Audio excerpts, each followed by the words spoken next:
Mine is I'm black and I want to be black. So black, black. So you right now, if you're white, you want to be black, say white, black. If you're black, you want to be white, say black, white. If you're Asian and want to be Hispanic, say Asian and Hispanic. Say like that. I'm black and I want to be black, so I'm saying black, black. Go ahead. Let me see. Let me see. Black, black. White, white. Why you want to be white, white, Cameron? Cameron, why you want to be white, white? I just want to know, curious, out of curiosity, just out of curiosity, my boy. You know what I'm saying? Just out of curiosity, type for me right quick. Just out of curiosity, type shit. Asian and then into black because of the food. So Asian black, okay? He's Asian, he want to be black. All right, Cameron, I just want to know your thoughts. White, black. Oh, you're white, you want to be black? Interesting. I'm staying black. Arab. Oh, Arab. Wait, which one did I say? How is it? Fuck.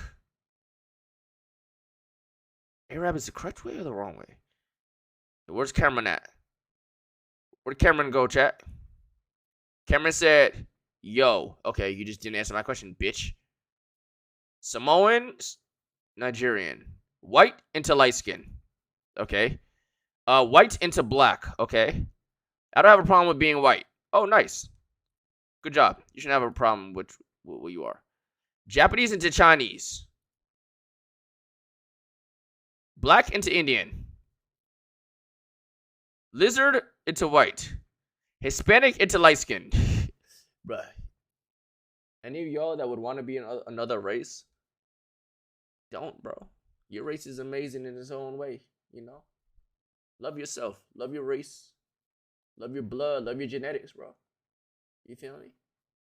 Come on, man. Be comfortable in your own skin. You don't want to be no other person. You're unique. You don't want to be nothing else. Come on, man. Fiero Le Poix is a French short film made by Matthew Kassovitz, a director. Why does it? Do you think everybody wants to be black? I don't know. To make one of the most profound movies of all time, La Haine. Being black is kind of drippy. Like it's pretty swaggy, you know? It's kind of tricky. Short film is about a white guy played by Matthew himself playing basketball in an empty gym until suddenly a other man would do in that situation and dreams of impressing her.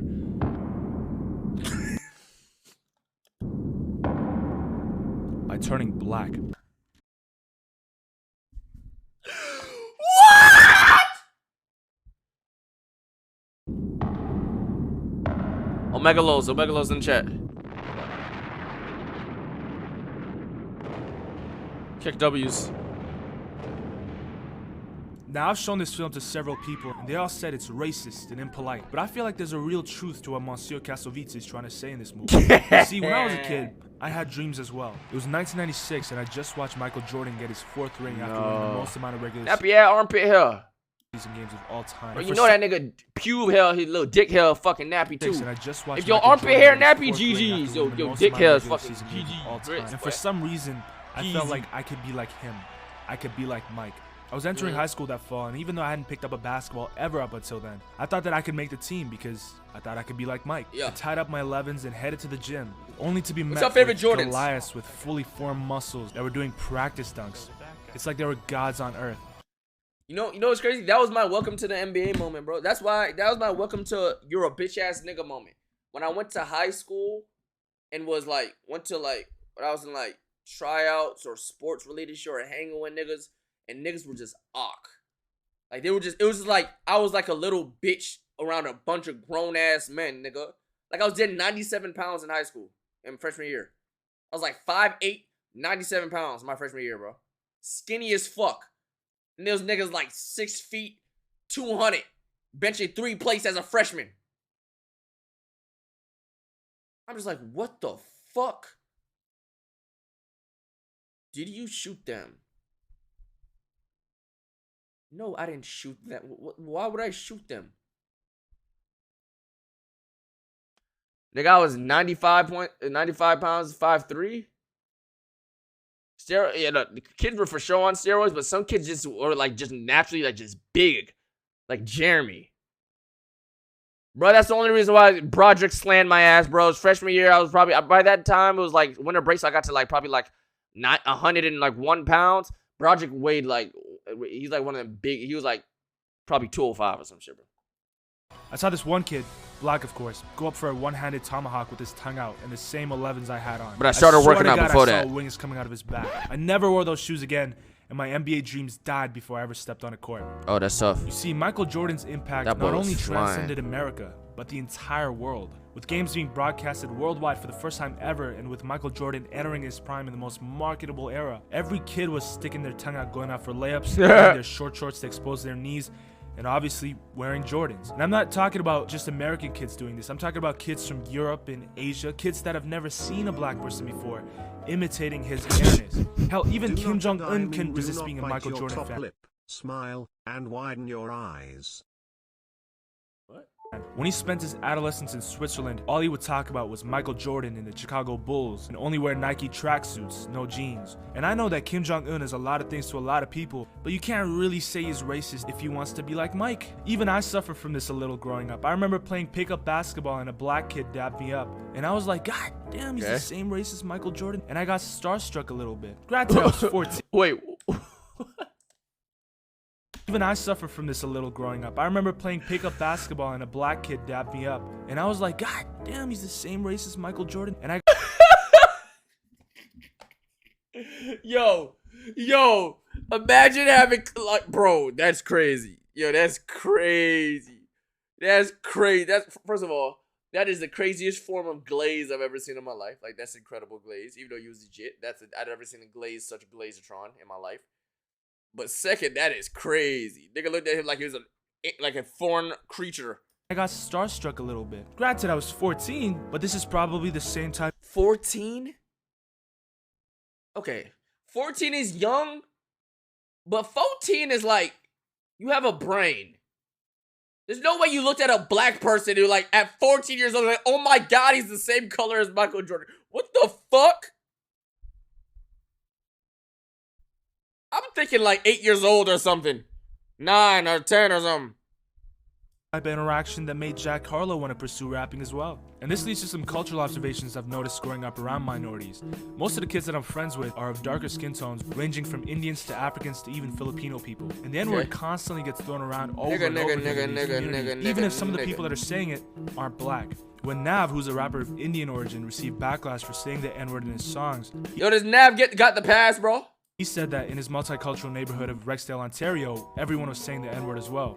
Now, just because some kids are saying the N-word to their friends doesn't outright mean they're racist. Yo. Chat, if white people came out with a word that only they could say, are you saying it? Like, and it was like trippy, are you saying it? Like, only we could say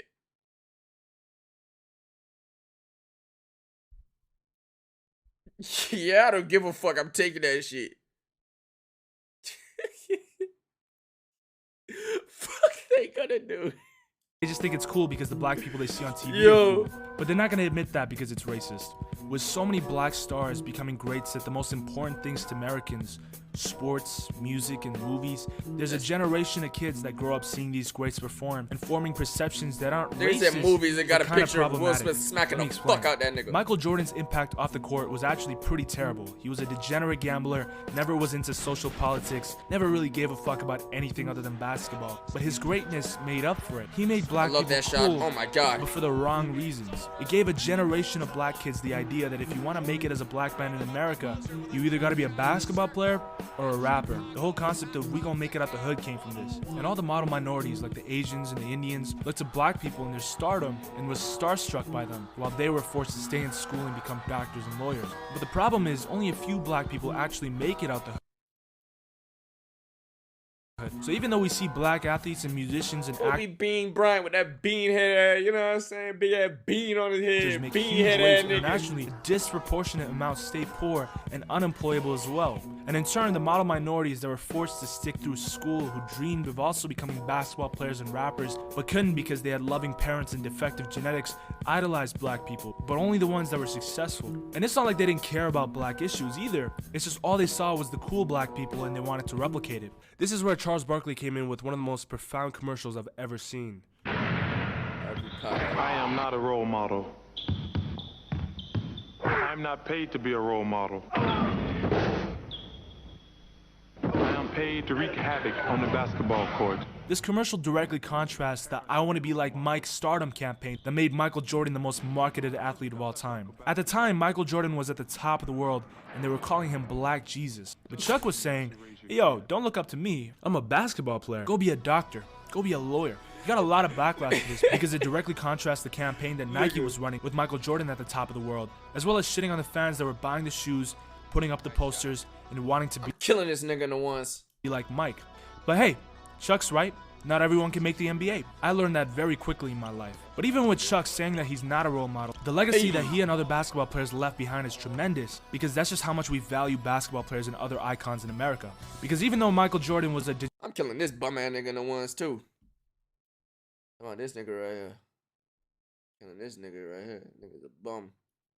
degenerate gambler and never really helped the issue, the fact that he was black perpetuated a lot of other black culture on the map.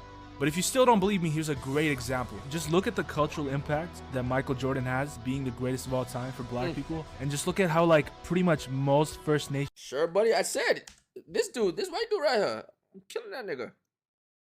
Degenerate gambler and never really helped time for black people, and just look at how, like, pretty much most First Nations get wiped out. Just like no one cares about them. There's like this whole road in British Columbia called the Highway of Fears, where indigenous people just go missing and they just die, and no one cares. No one gives a fuck. That's because indigenous people suck at basketball. It's that simple. Yeah. Hey, what's going on, man? This is why you're a fucking person. I thought you were about to say something like insightful. I thought Ram was going to say something somewhat profound, and then he just ends it with, he said, interesting.